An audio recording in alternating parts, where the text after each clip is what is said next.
Yeah, YouTubers, Tasman here, bringing you another episode of Fantasy Grounds Unity from the ground up. And there's actually been some pretty big changes that have recently, at least I guess within the last week, happened with Fantasy Grounds. First of all, we're in bare bones Fantasy Grounds.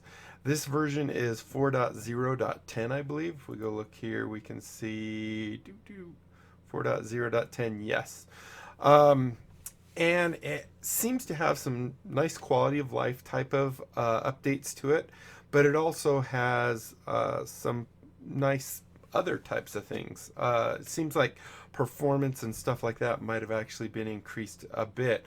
For example, it used to be like if I click spells, it would take a second or two, not too long, maybe about 3 to 5 seconds to pop up, and now it just seems to be more reactive, pulling up. The other thing is the library seems to pull up really quick as well. Going into modules, once again, pulls up really quick. And there is some changes you'll notice right away. One is now all our buttons are no longer those big giant bulky buttons. They're just simple little text buttons. Maybe this will change in the near future. Maybe they'll give us options, or maybe they'll have a little icon, to represent each one or let you color it. Right now, you can't do that. However, it used to be that you came into library, and then up at the top there were four options. I believe it was um, all, GM, play, maybe only three. No, there were four. All, GM, play, and create, I think it was. And then you could actually choose which button you actually have. And they've moved it in a place that actually makes more sense, if you ask me. Now it's in options. As you can see, we have our options here, and down here we have sidebar. And here we now have also the options to clear them. So if you don't want any buttons showing, then you can just clear them. Or you can choose individually which ones you want. Or once again, you could always say all, GM, play, or create, or clear all. I usually leave all on my GM one just so I have everything at my fingertips. Even though with GM you don't really need the race and stuff, but sometimes I get questions from my players about some of that stuff. So I usually like to have the black background classes and all that stuff as well. So anyway, that's a really cool thing. Another thing that used to be an extension is message of the day. So now you can actually create a message of the day so that when your players connect or whatever, they get the nice message of the day telling them what it is. Other than that, I haven't really seen a lot that look different in here. Um, some other things that have changed is if we go get on a player here, and I'm going to have this player actually take control of multiple. Let me close this. I don't need that one open. Let's go ahead and do this. Close that. Do this and close it. So this player is actually controlling three different things. You'll notice now when we mouse over the players, there's this little lock icon here. If we click on that, we can now also move our entire little player thing. So we can move them in a place that we might feel is better. Maybe put them down by the dice tower so that we have this extra real estate up there. And you'll notice that where the player puts theirs does not affect anyone else. So the GM has that same option. You have the little lock, unlock it. There's the little refresh button that I believe takes it back to its original position. So we can verify that for sure. So if we unlock it, click on that, yeah, it takes it back to its original reset position, I guess. So that's another really cool little feature. There's quite a few. I might miss some. This video, to be completely honest, was not to show you these features. It was actually to show you a couple more mods. So I'm really trying to cruise through these quickly. So another option that's in there now is, remember how you used to be able to change your dice by clicking on big bubbles, little bubbles, and applying red, blue, and green to them. Now it's a much more much nicer interface. Now you just have these two little buttons. You click on the text to change the text of the dice. Right now you cannot change that to any other colors. It'd be kind of cool if you could actually change that as well. But if we click on this one, now we get more of a whole easy way of selecting a color. So, you know, if we want a kind of tealish color die, we just simply click on that, right? Change the color to black so it's visible. We can also change the alpha of the die, turn them invisible. That's, you know, kind of interesting. If you turn them completely invisible, you won't be able to see your own rolls. However, it does show them up here, so we can tell who's rolling and stuff. But anyway, these are some really cool features. Trying to think if I'm missing anything else that I can think of off the top of my head. I don't think so. I think that's pretty much it. So we can close that, do that. So now let's get on with what this video was actually going to be about before I loaded and found all these cool little changes. I didn't want to close. I want to do this and clear that. So what this video actually wants to look at is 3 mods. They're all by a developer that's part of Team 2E named Mad Nomad. And if we go look, one of them's called Mad Nomad's Character Sheet Tweaks. There's another one called Mad Nomad's Coin Manager and Mad Nomad's Filterable Inventory. So you can see the prices. These ones do cost, unfortunately, but they're pretty nice quality of life modules or extensions. No, are these considered modules? Yeah, these are extensions. Sorry. So the way you load them is if you come in when you're loading your game, creating it or loading it, just come down here and you will get to a section called Mad Nomads if you have it. And there's the character sheet tweaks, there's the coin manager, and there's filterable inventory. I'm going to go ahead and close that for now. So as you can see, this one, the inventory one's $2. It's actually really simple, but it's kind of nice. $3 for the coin manager. Once again, that has some really cool features. And $5 for the character sheet tweaks. So let's go ahead and take a look at those.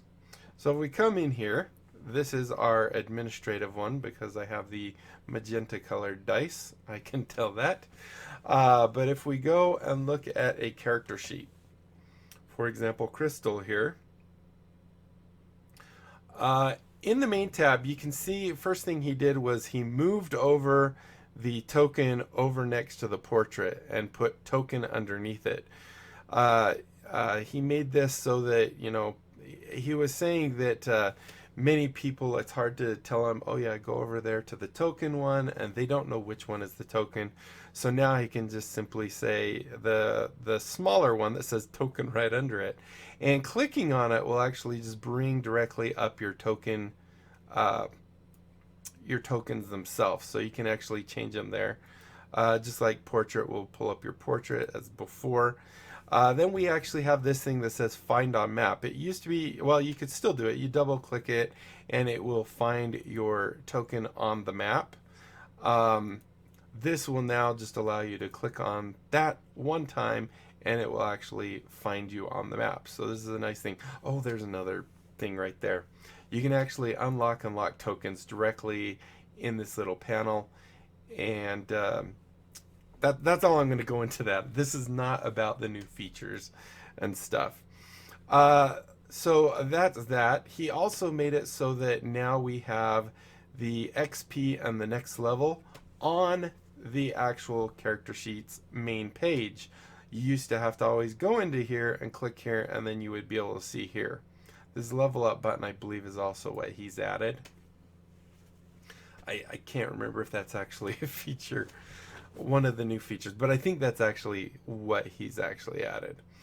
If you do load this up and you don't have the level up, or if you don't have it and you load up regular Fantasy Grounds Unity and you have that, then obviously that is not what he added.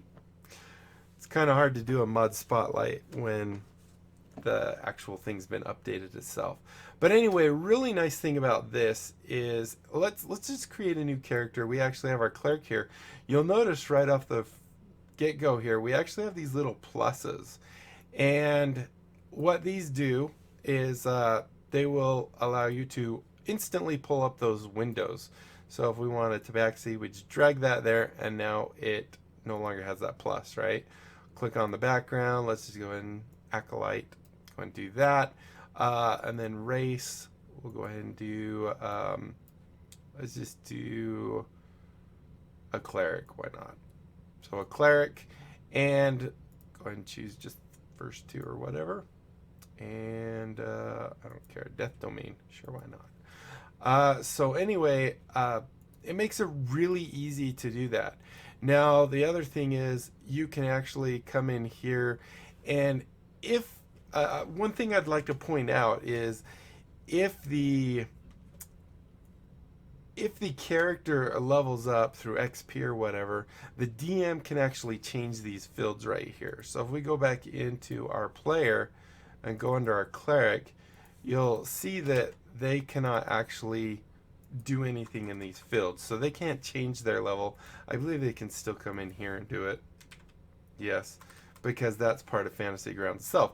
However, one really cool thing about this is if you have modules in that are keeping track of XP, or you're not doing it as, say,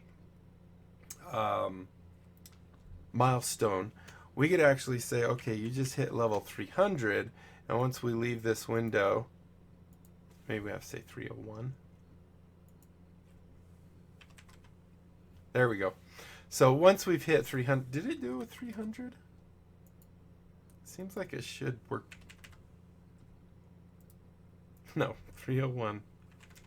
So once you've hit your next level, it actually will recreate this plus here. Now I can just click that, drag Bard, drag Cleric back over there if I want, or multi-class, whatever. If I click in here, we can simply click the level up button, and it will level us up in the same thing using, oh, this is actually part of Fantasy Grounds, so never mind. We're not going over that. But anyway, it gives you a quicker way of actually just leveling up. So now you can see we're level 2. And that's it. So that's the XP portion. It will actually automatically recreate those things or re-add those little pluses when there's changes to be made. The next thing is down here under health, he added a simple HP, which normally it just says max temp and wound. And so if you have like 5 wounds, this actually will quickly, so you don't have to do math, you can quickly say, oh yeah, I have 13 HP. Because how many times does the DM say, all right, how bad are you hurt? And you have to go 5 minus 18, that's 13. I have 13 HP. Opposed to just being able to see it here. Once again, this does not actually change anything in the combat tracker or anything like that. It just gives the player a quick place that they can actually keep track of that. If I change that back to 18, you'll see it automatically changes that one. Under the skills tab, he's also added 4 of our more common type skill tools. Artisan's tools, all you have to do is go edit that, and he already says, yeah, that's usually Dex. If it's a gaming set, you can add that. Instrument, you add that. And Thieves tools, of course, you can add that. So you can instantly have access to those. If your character doesn't have some of those, just go in here and actually you can't delete them. I'm kind of surprised.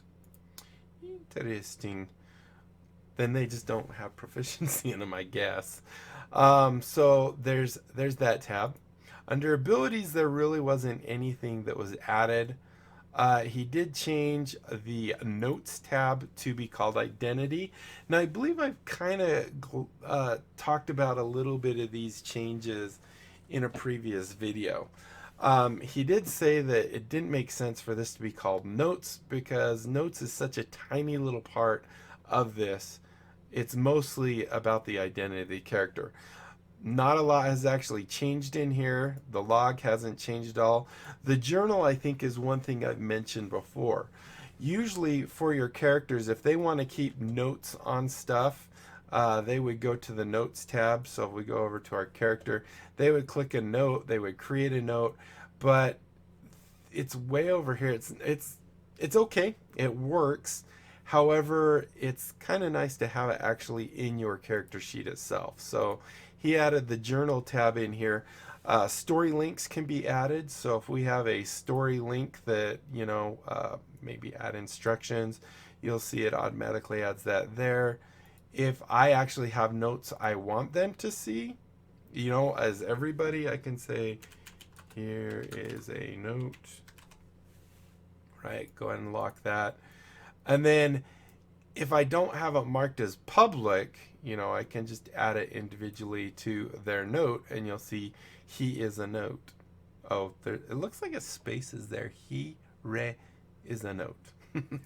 Anyway, so you can do that. And then players, of course, can add their own notes. That wouldn't be the player adding their own note. If we go back over to our player screen, you can see under journal, now they have, why don't they have access to that? I wonder if it's because I have to close it and open it. No. Actually, I'm going to have to look into that one. If we go to add. Interesting. I'm going to look into that one. I'll let you guys know what I find. So anyway, the person can add their own note here and say, this is my JOURNAL. Right? Go ahead and lock that. And they can keep track of all their journal entries, interesting people they meet and things like that. I'm really curious as to why this one. Oh, that's why. Because here we're doing cleric. And here we're doing crystal. There we go.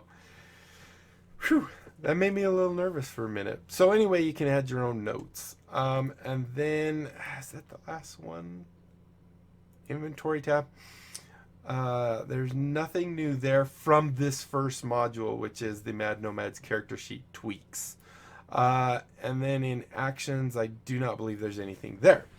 So now we're going to talk a little bit about the coin manager. This one is really cool as well, as it helps them manage their coins. So if we come in here to crystal and we go to inventory, you'll see up at the top we have this area that is showing us what we have, right? You cannot add directly into here. As you can see, it just adds it down there. So if you want to say that, oh, you have to pay, let's see, this is gold piece. Let's say you have to pay 20 copper pieces. This is in a different order, isn't it? Copper, gold, silver. I think silver's supposed to be there. But anyway, if for example, you say you need to buy something for 20 copper pieces, the way you used to do it is you'd have to go and you'd have to think, okay, I need to do 2 gold, which is 20 copper, right? And I'd have to subtract 2 gold, right? In this case, like if it was something more complex with silver and gold, or, if we said 23 copper pieces, we could come in here, we could do subtract, and this first one's the platinum, here's the gold. We could say, I wanted to say, let's say it's going to cost 15 silver and maybe 7 copper. So we can spend coins, and we can actually add a note here saying BOU bought stuff. And once we hit spend coins, you'll see it automatically retabulated all our different things, and it puts into the chat window down here that this person bought stuff, was 15 silver, 7 copper, and it rebalanced all the rest of our things. So now you can see, I think that was right. I can't remember now. But anyway, you can do that. And then if they find things such as gold, 10 gold. Actually, that's the wrong spot. Dang it. 10 gold. You come in here. The one thing I do wish they did on this was put the value under the label underneath the actual coin. So we'll say found FOU found gold. And now we can add some coins, and you'll see that automatically adds the coins in there. 50 gold pieces, so on and so forth. So yeah, I think that's right. So now you can see here it says crystal gained, and you can see the amount there. So that's kind of the gold. The nice thing is they can't edit it directly here, and when they do it, it puts it out to the screen so you know. Now you can also do this. It's got a little thing in the character sheet. I can't show you on this one. Right here, if we go, not the character, the party sheet, you can actually do it as a party type thing right here, saying drag the PCs in to tell which PCs get, and so you can do that through there. Let's just say remove nothing. So another really cool little feature there, if we go under inventory, that's just up all the time. So the last thing is just a nicety, and we won't be able to see it really well because she doesn't have very much stuff. But for example, we have this new button down at the bottom here that says weapons and armor.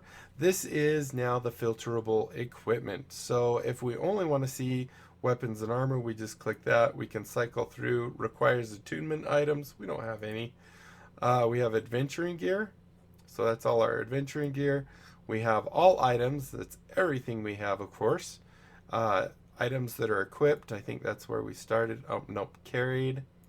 We started with weapons and stuff. Not carried. So if you actually have items that you're not carrying, sometimes it's easy to forget to re-carry those. So this will list the not carried items, magical items, and then once again, weapons and armor.